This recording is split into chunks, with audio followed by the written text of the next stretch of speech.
Hello and most welcome to 1755 of the Heidegger series.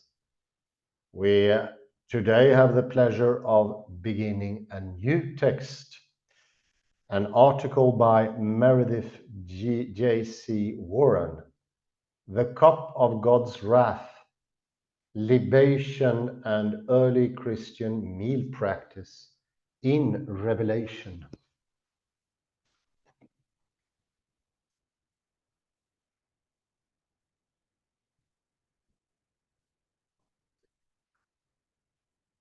This article examines how the use of libation imagery, such as bowls, fiali, and wine in the book of Revelation to showcase the ways in which early Christians negotiated the language of sacrifice into their own praxis.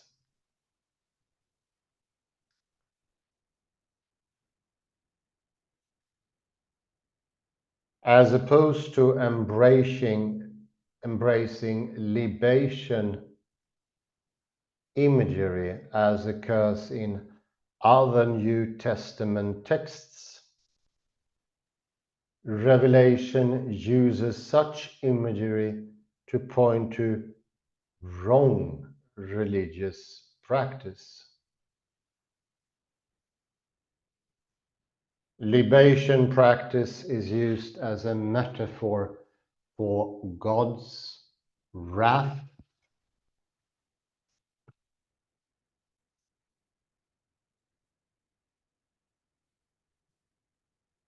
The libations are poured out in the vision of the bowls of wrath. In chapter 16, pour out plagues.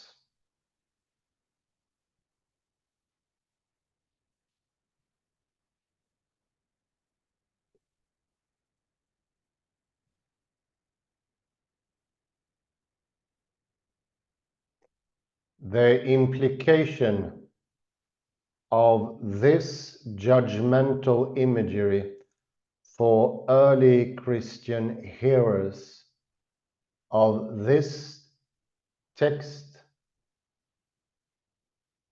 in Asia Minor and for their own meal practices are significant. I argue that the edicts against the Titarians and the Pergamines in the letters of Revelation refers to their use of wine in Eucharist practice.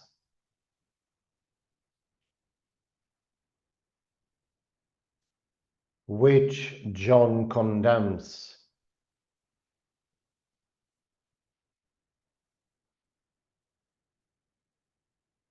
Introduction.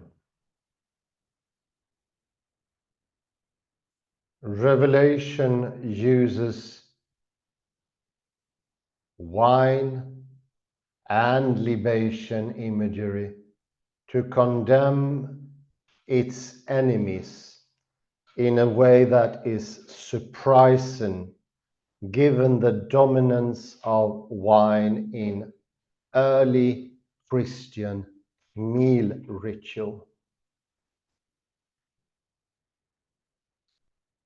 This paper examines how the book of Revelation repurposes libation imagery as a means to critique what its author perceives as wrong ritual practice.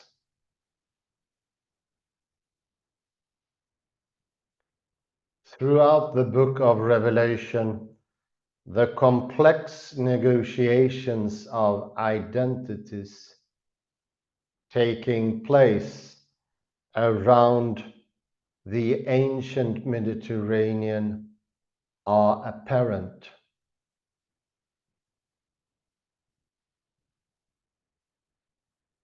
The letters and the visions alike reveal anxieties about what kinds of activities and rituals are appropriate for those whose allegiance is to John's God.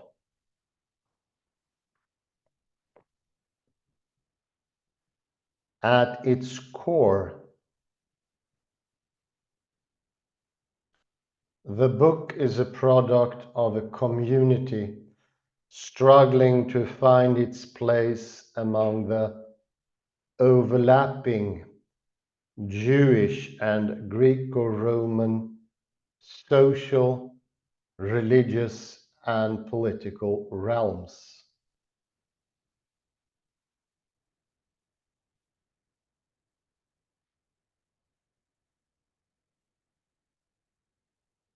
In particular, the impact of imperial worship in the context of Asia Minor makes the libation imagery a focal point for what is at stake in participating or withdrawing from the broader ritual life of Roman Asia Minor.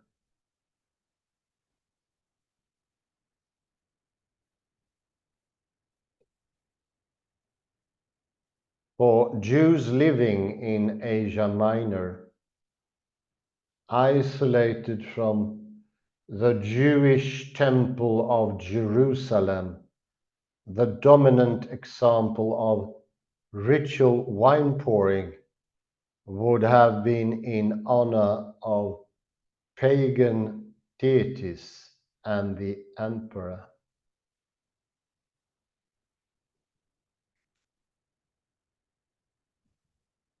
Regardless if Revelation was composed during the reign of Domitian, who was honored with veneration as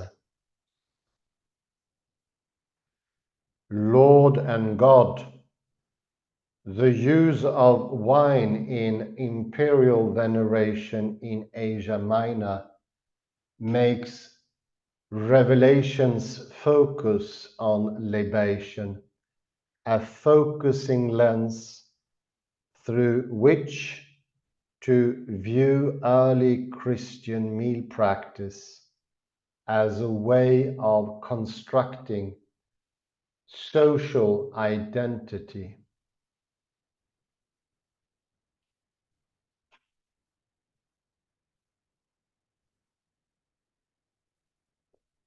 Despite the apparent importance of wine in early Christian ritual practice and meal practice, libation bowls pouring out wine and wine itself are used in Revelation to paint a vivid picture of what the author of Revelation finds abhorrent, suggesting that the author views ritual wine use in a different way to other communities of Jesus' followers.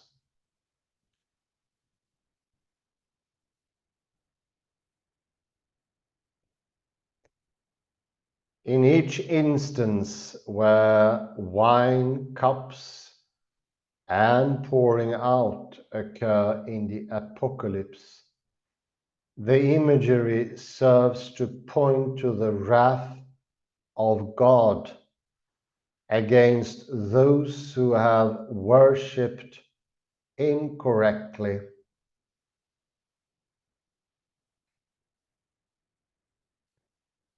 Revelation's use of wine imagery literally can shed socio-historical light on how some early Christian communities in Asia Minor seem to have constructed their communities vis-à-vis the wider ancient Mediterranean and its widespread libation practices.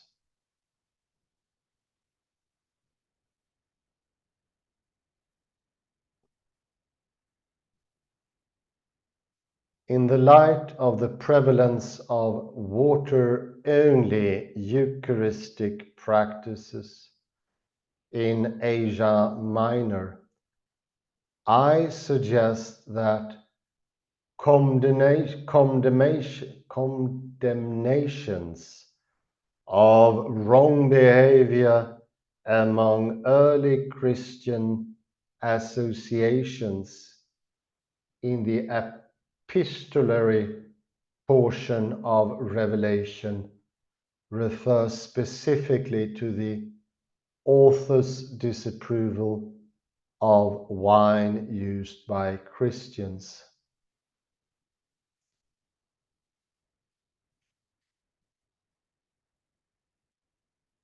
Although libation as a rite is understudied, it is clear that the people living in the first century Roman locales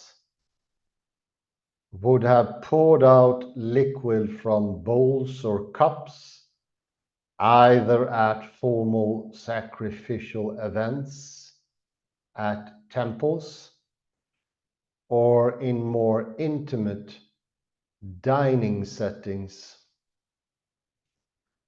All gatherings where wine would be drunk would include a libation. Hence, the association between libation and consuming wine in ancient texts. The liquid poured out depended on circumstances.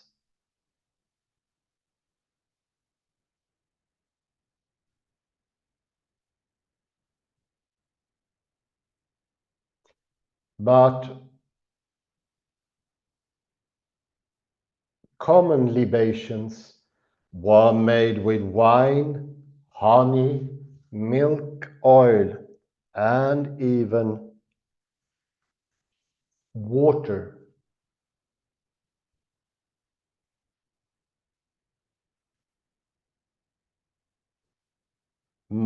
Multiple sources attest to the performance of this ritual. In the Hebrew Bible and the Septuagint, we have several examples of libations being offered as a part of a regular cult practice, usually with wine. Such references are often vague as to the performative aspects of libation, simply mentioning it as a part of the ritual of sacrifice.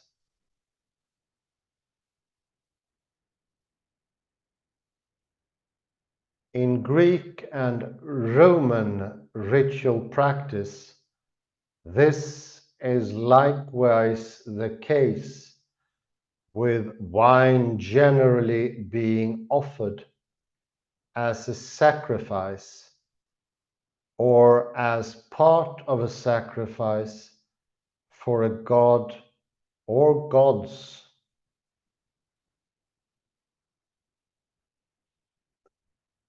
Libations were normally conducted in a spirit of peace rather than as atonement.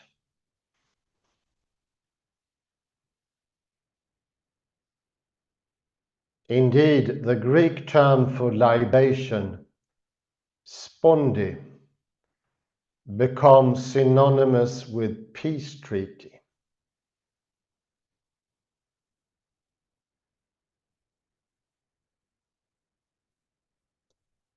The New Testament includes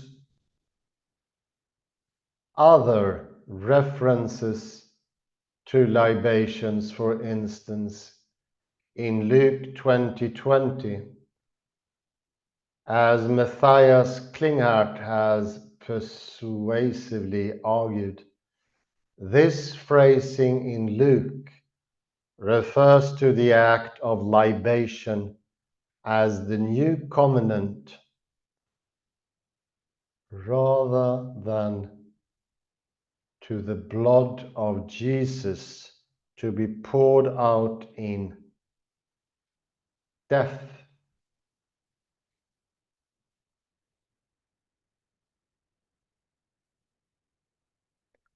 Therefore, libations were common rituals that were not universally formulated to refer to wrong religious practice, or to God's judgment in antiquity in general,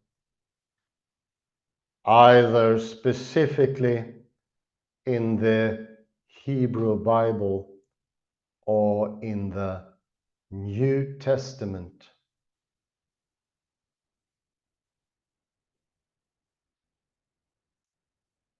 The cup and the wine imagery used by the seer John is borrowed from Scripture,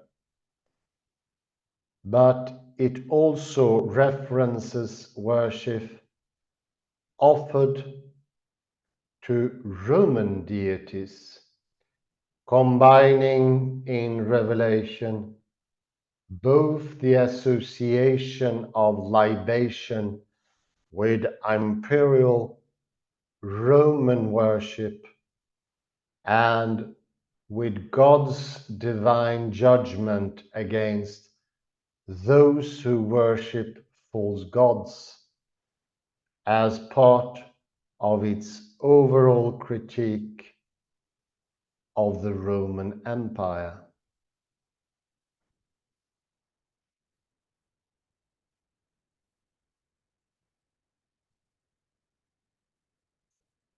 I suggest that the text's critique of libations is not only a metaphoric reference to other issues of division among John's readers, but has implication for the actual use of wine in early Christian community rituals. I therefore identify several key terms for this study of wine and libations in Revelation.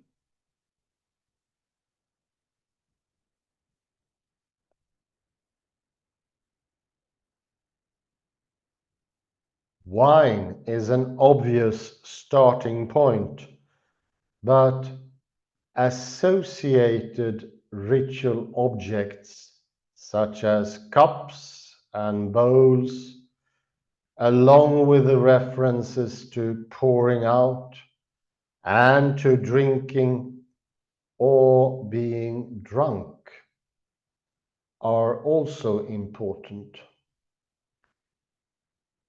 The table below demonstrates all instances of wine-related language in the Apocalypse,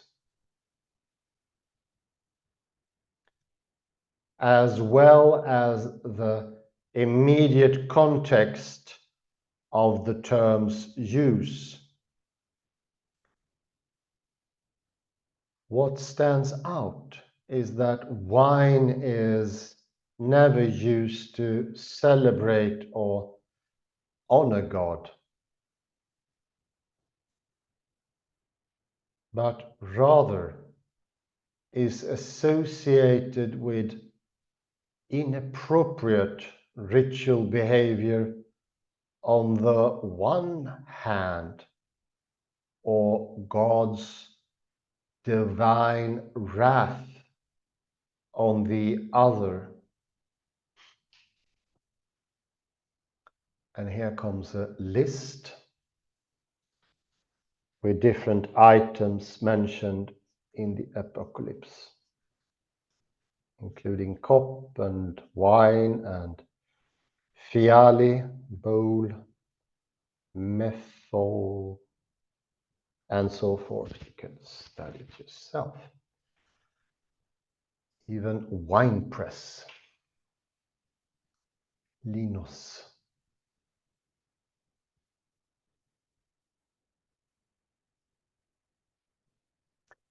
With this in mind, there are two major vision clusters in Revelation that are integral to this analysis of libation language. The vision of bulls in chapter 16 and the few verses in chapter 14. During an interlude where followers of the Lamb are reassured through visions of doom for those who follow Babylon and the beast.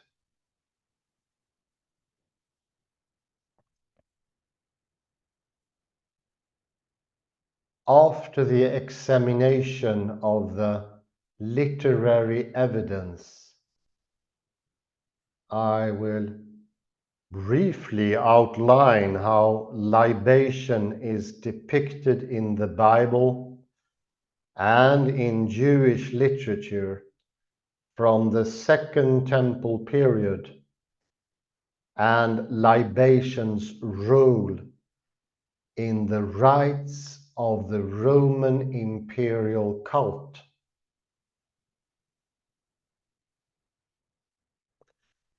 I would then turn my focus to what we know of early Christian meal practice in Asia Minor, pointing out the prevalence of water and bread Eucharistic practice.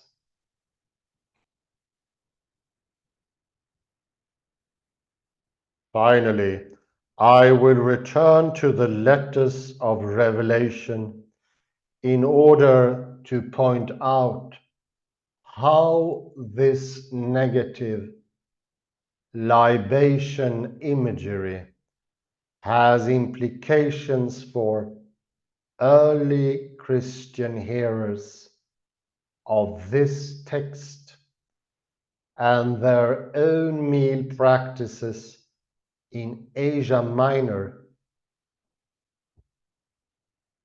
and of what later became mainstream Christian dining culture.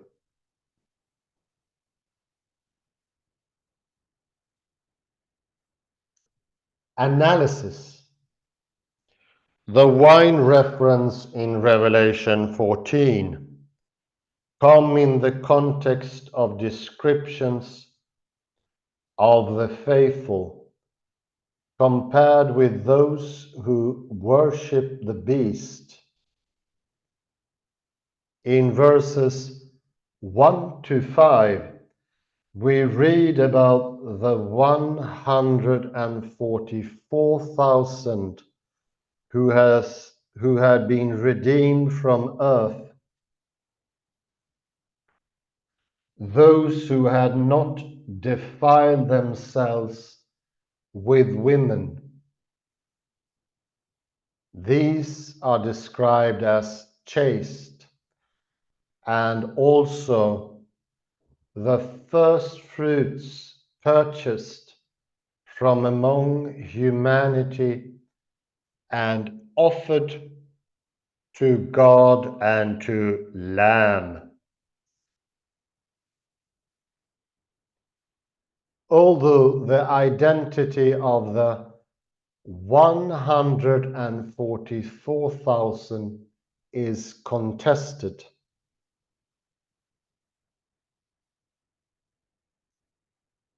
it is clear that they are to be contrasted with those described in verses 8 to 11.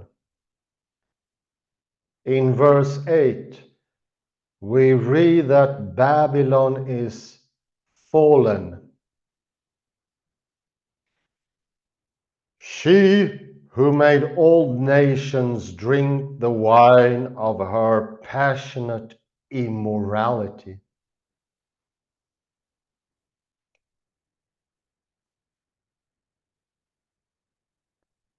The good are likened to appropriate sacrifice, while the bad to inappropriate sacrifice.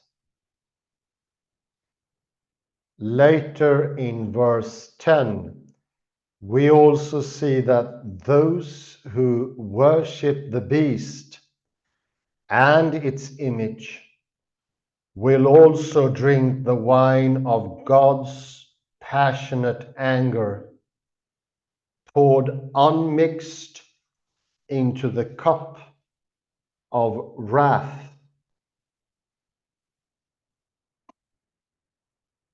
A key term here is the descriptor, unmixed, akratos, akratos.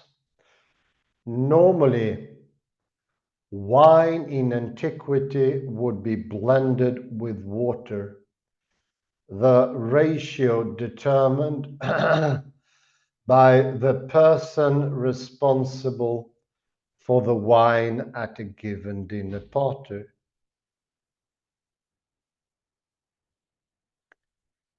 Undiluted wine was not normally consumed by banqueters, but was used in libation practice.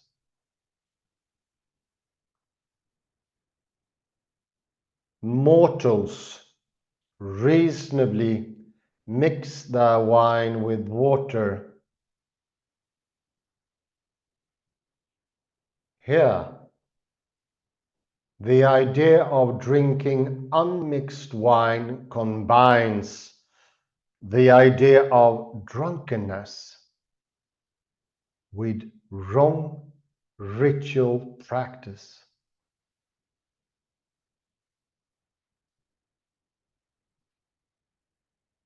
Later in chapter 14 to 20, we are also shown the image of the winepress of God's wrath.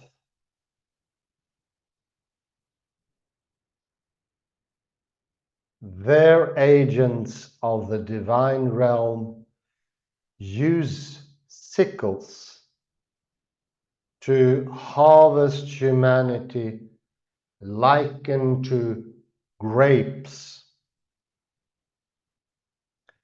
This imagery echoes Joel 3:13, and in its judgmental harvest language. Although sickles are used to harvest grain and frequently symbolize peace rather than wrath. In both cases, which is indicated in God's judgment against the earth,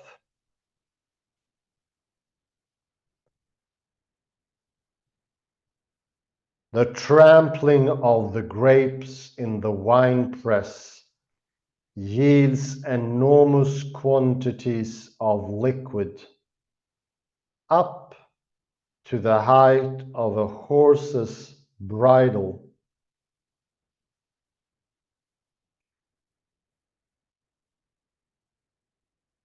White wine, being highly prized, was equally, if not more prevalent in sacrificial practice. The identification of wine with blood is not automatic and is thus deliberate.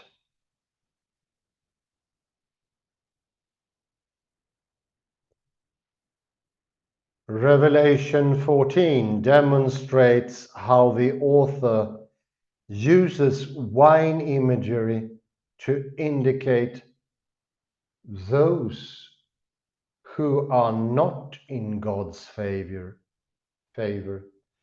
and those who practice wrong ritual acts.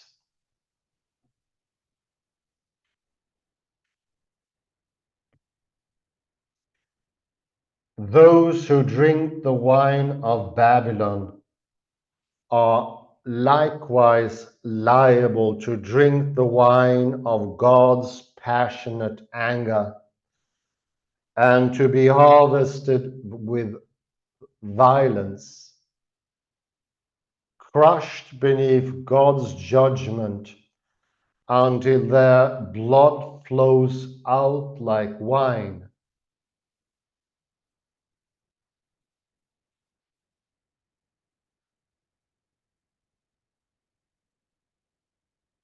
Chapter 16, the cycle of the seven bowls, is where libation imagery is used most explicitly, since the bowls in question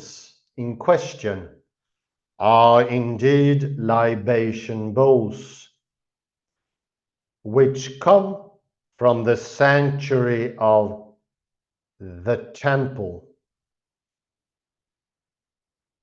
These are therefore ritual implements associated with worship.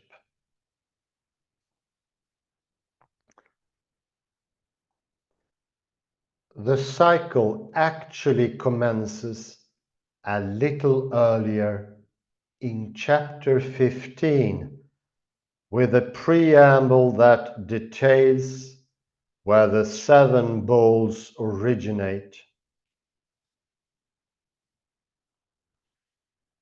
The seven angels emerge from the sanctuary carrying the plagues, and then in 15:7 we read that one of the four living creatures hands the seven angels seven golden bowls full of the anger of God.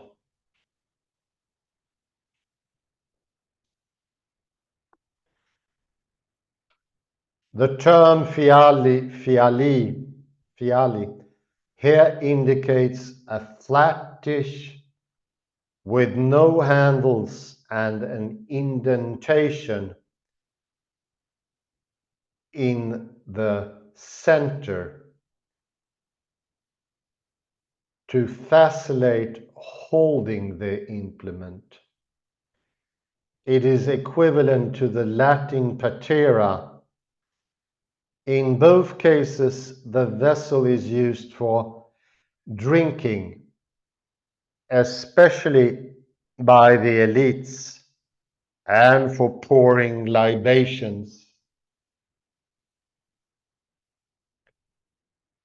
The anger or wrath of God, in Greek, themos, connects the contents of the bowls in chapter 16 with the wine, also described with themos. In chapter 14, strengthening the supposition that fiale are libation bowls.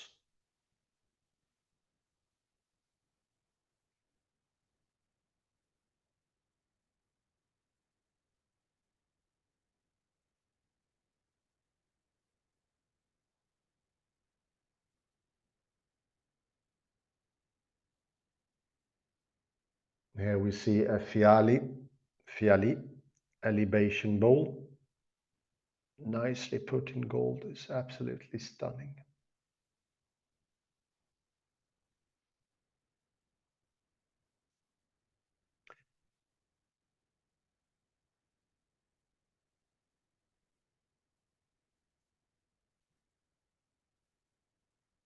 A voice calls out from the temple,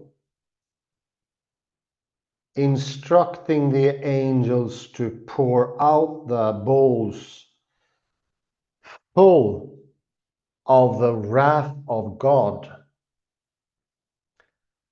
When the bowls are emptied during the course of the chapter, plagues rather than wine flows out, described as the wrath of God, just like the wine of God's wrath in chapter 14.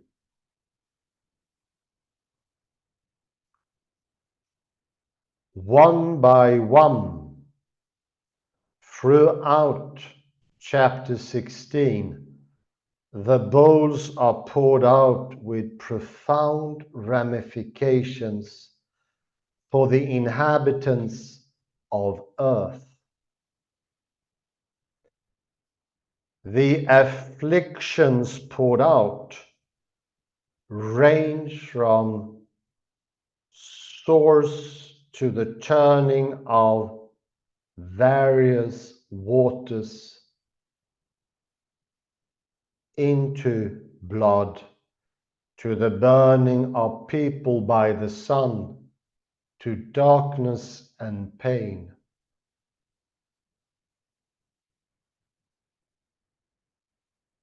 The verb pour out, exio, is not the most common term for a libation poured out, which is spendo, but does agree with other New Testament texts that discuss the sacrificial pouring out. For instance, Luke 20:20 and Matthew 26:28. Egeo is also used in texts outside the New Testament with wine and other libation liquids.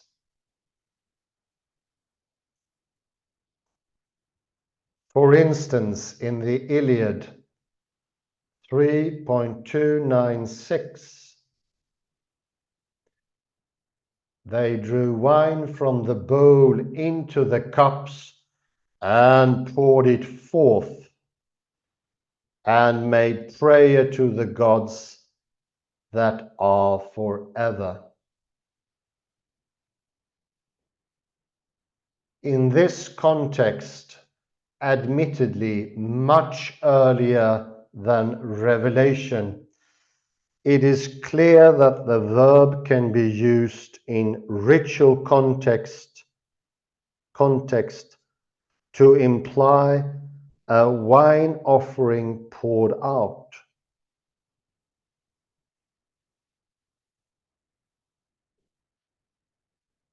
The fact that these libation bowls emerge from the temple is an example of what Patton calls divine reflexivity in which gods are depicted as practicing and reinforcing their own cultic rituals. In this way, God demonstrates John's view of correct libation practice. I think we can put a point there at pattern. You can remember 4-star general pattern.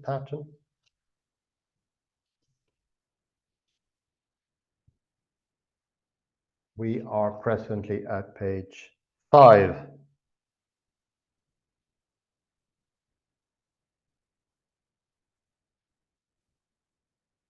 And pattern is the last word there. 1350.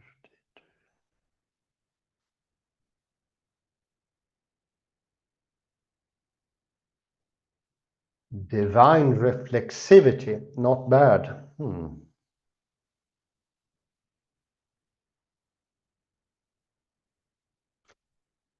I get ideas here both from Julian Jaynes. We are going back in that time that he is so apt at describing how there was a massive change going from directly hearing and doing God's will on earth to sort of become more enclosed in the views of rituals and acts. Here, which is very clear on especially the second page,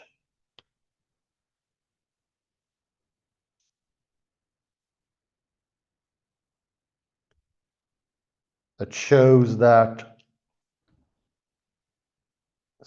last of the second paragraph, libations were normally conducted in a spirit of peace rather than as atonement. Indeed, the Greek term for libation become synonymous with peace. I like that. Here we see something that is real. It's still in use at this time. The religious activity is real. It's physikos, so to speak. Something tangible. We haven't left Mother Earth. With both feet on the ground, the cup takes presence in our doings. We know terms that are not used actively, especially with hands, become vacuous. It's pointed out both by Jaynes, but also even more so by his, part successor Ian McGilchrist, how concepts today within religion has maybe 1/100th of the meaning within them, clearly shown when used. The reason is libation and other practices has become scarce. Thereby, the words and the intentions, the emotions, and the point disappears. There is no chance of upholding any meaning to any concept without actively using it.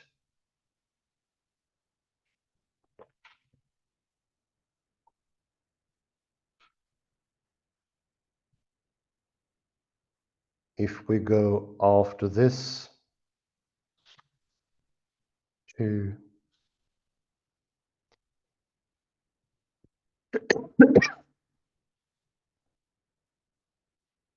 in the third page, we have a great table, and it impressed on me the massive use of wine And I'm quite sure that this is not metaphorically, it's real.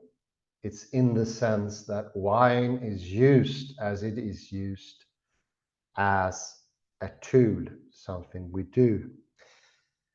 It reminds me of the book we learned about that all words come from the motor cortex. It's a connective tissue in the brain and the rest of the body. All words are action. There are no words without a significant change in the motor cortex.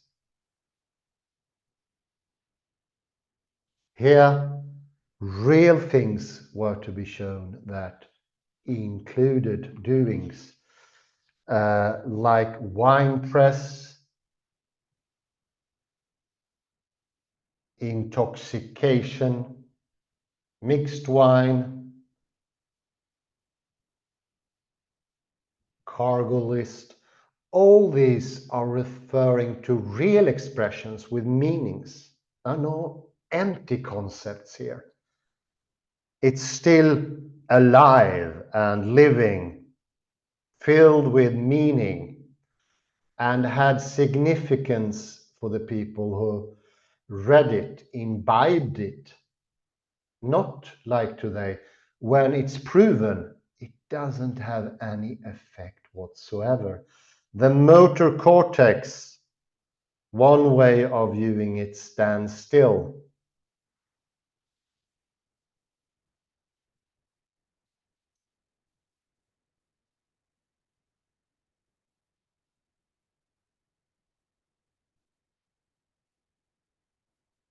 And if we after that go to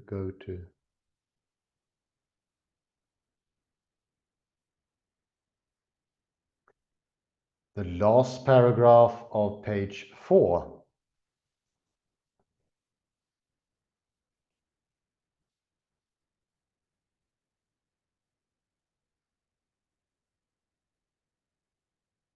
And 4 lines down, the 7 angels emerge from the sanctuary carrying the plagues. And then in 15:7, we read that one of the 4 living creatures hands the 7 angels 7 golden bowls full of the anger of God.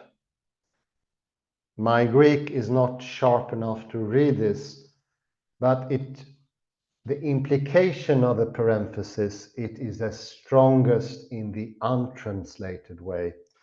My old phonetic teacher was one of the first one to prove, as long as you're not translating the words, the effect is much stronger. We perceive more, whereas we sort of diminish it by translating it. I will still try it out. Etta, fialas, chrysas, gemosas, tu, fimotu, feo. And last one is definitely something with a special feel to it. Diminishing that to God will make it less. It's the left hemisphere working where everything is translatable. The act is not translatable, and the pronunciation is what the word is, not its classical physical meaning. And another interesting thing is, look at the next page. Look at the bowl. This is even much older than the time we are referring to here. It's a couple of centuries before. But it's in its beauty, it's amazing. Can you imagine the work it would have been done to do that in that time? And it's also made from a metal, gold, that was so precious in those days. Remember, this was long before the discovery of the New World that brought millions of tons of gold to the West. It was a scarce product, and that is important.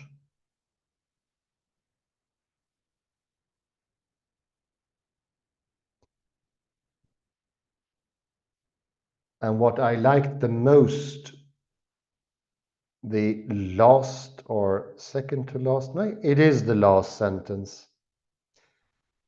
of what we read.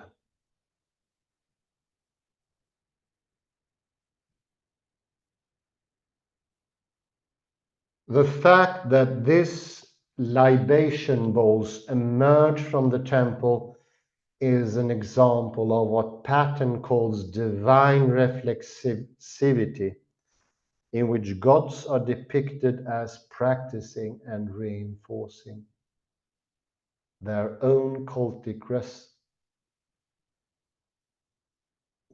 rituals. In this way, God demonstrates John's view of correct libation practice, divine reflexivity.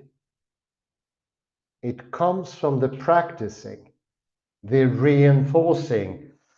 Derrida called that iteration, and it needs the proper tools. Behold, the fiali, the libation bowl, is made of expensive material, and a lot of doing has gone into its making, which is not unimportant. To do the same with a mass-produced tool from a factory simply, scientifically, will never have the same effect.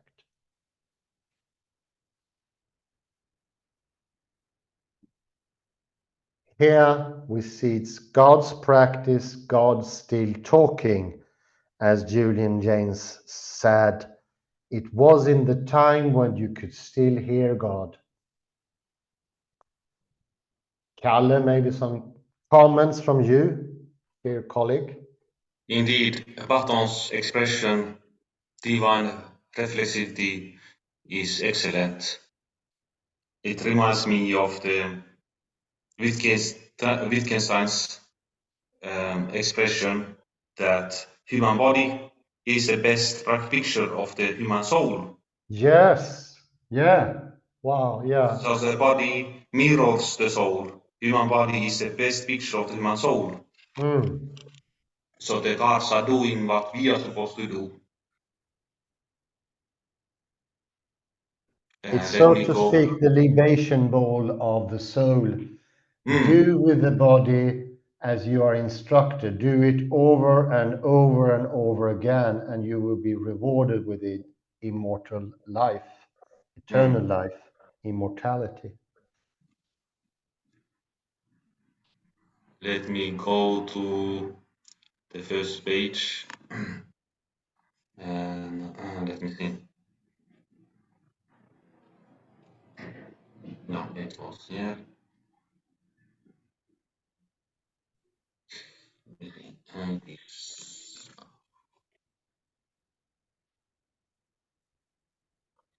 see. Yes. So on this excuse, it was on page 2. I suggest, that is, I Meredith Warren, that condemnations of wrong behavior among early Christian associations in the episcopal portion of Revelation refers specifically to the author's disapproval of wine used by Christians. So this is remarkable that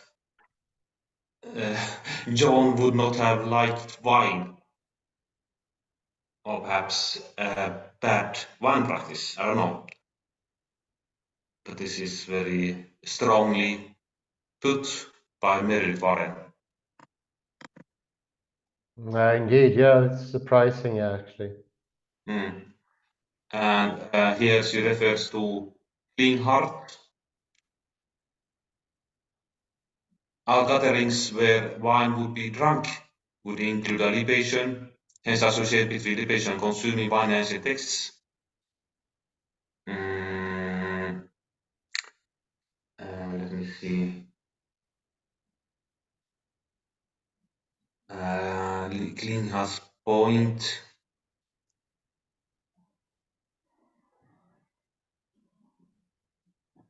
Let me see.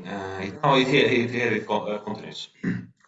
As Matthias Klinghardt have successfully argued, this phrase in Luke refers to the act of libation as the new covenant, rather than to the blood of Jesus to the poured out in death. This is remarkable, I would say. It's not the blood itself that redeems, but this act of libation. Yes. And we could, I don't know, where should we look up Luke 22? Let's look in the familiar 22:20 in James, for instance, 22:28. Likewise, are you able to see the screen? Yes. Likewise, Yes, I see.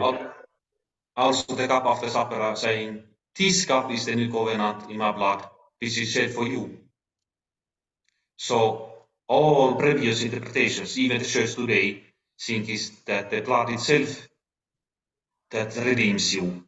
Instead, Matthias Klinghardt says that is the shedding that is important, the libation act. If I understood it correctly, he's sort of pointing to it's the act. Would that be correct, you think? It's very daring interpretation.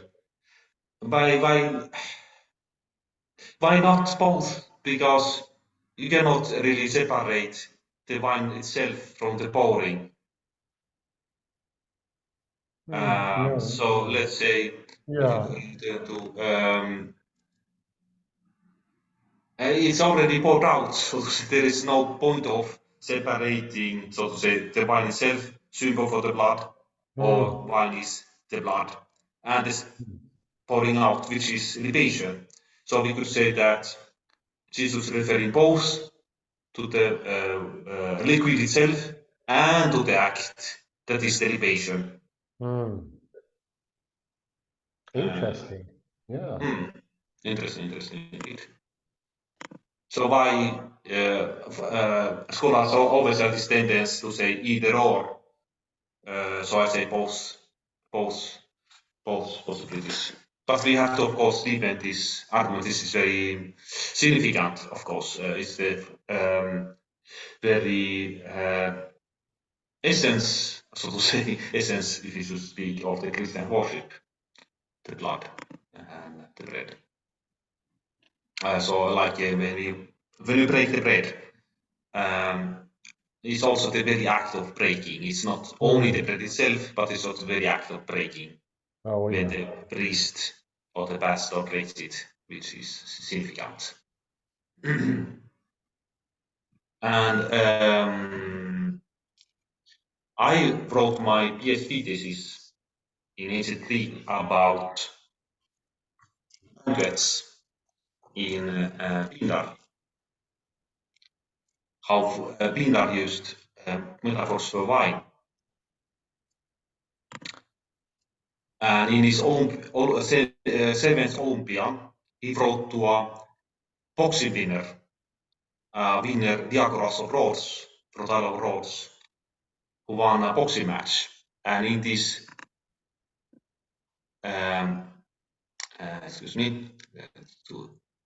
Pindar says, as when someone takes a goblet, all golden, the most prized of his possessions, foaming with the dew of the wine from a generous hand, and makes a gift of it to his young son-in-law, welcoming him with a toast from one home to another, honoring the grace of the symposium and the new marriage bond, and thereby in the presence of his friends makes him enviable for his harmonious marriage bed. This language is difficult, this is poetic language, and we could, before I comment, I see the Greek original text here. Actually, the very first word is fialan, is accusative form. So Pindar places this very word, this goblet, in a very emphatic position, fialan, so we can imagine this poem being sung at a symposium, and they had actually a fialan in their hands. And he says, if somebody takes a fialan, a goblet, and so forth.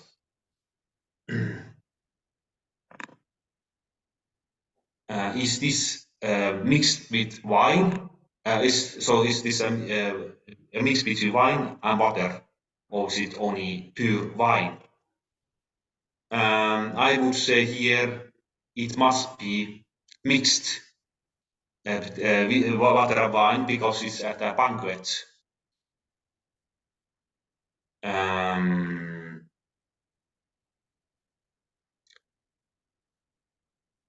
Although it's not completely clear for the context.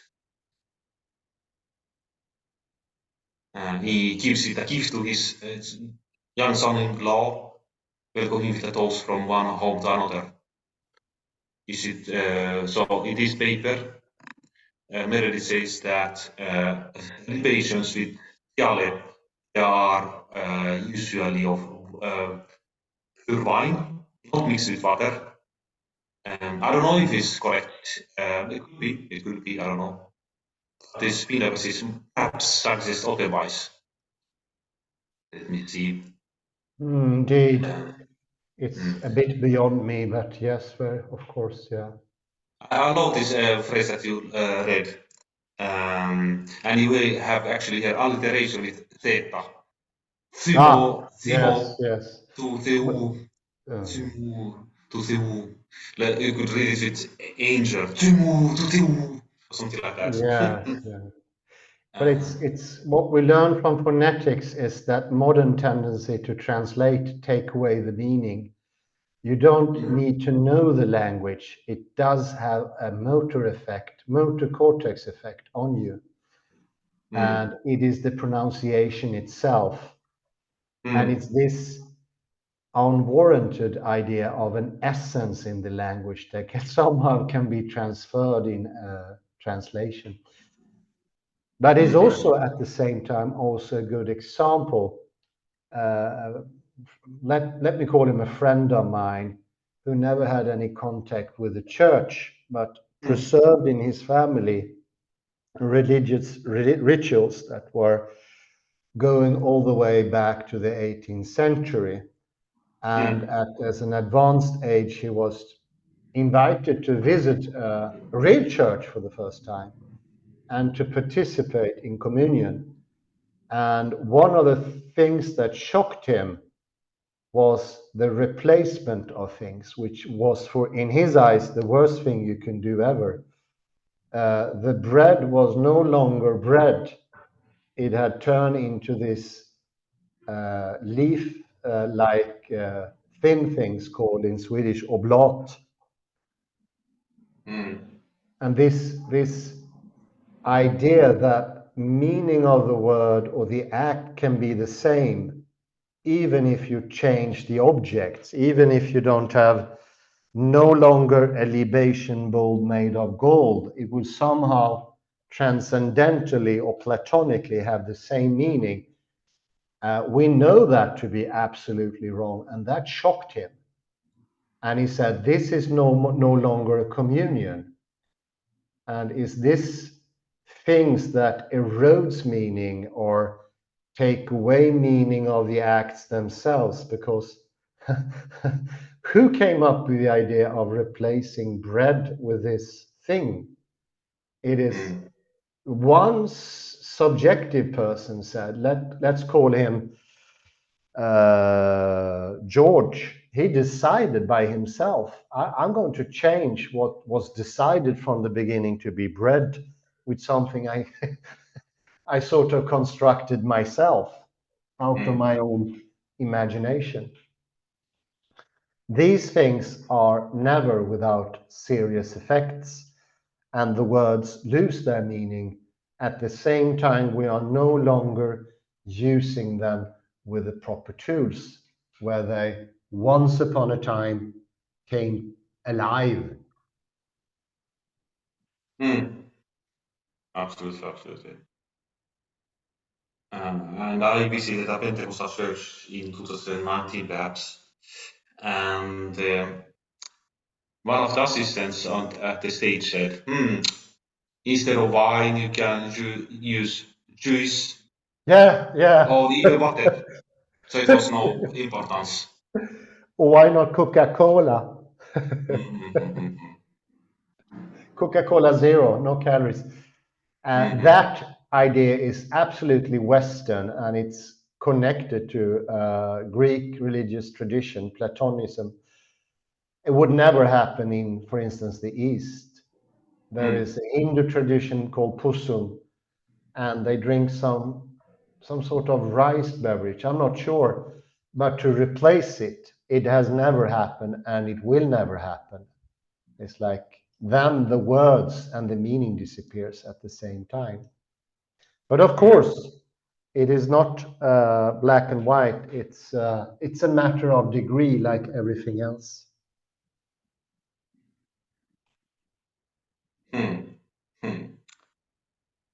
Indeed, indeed. Hmm.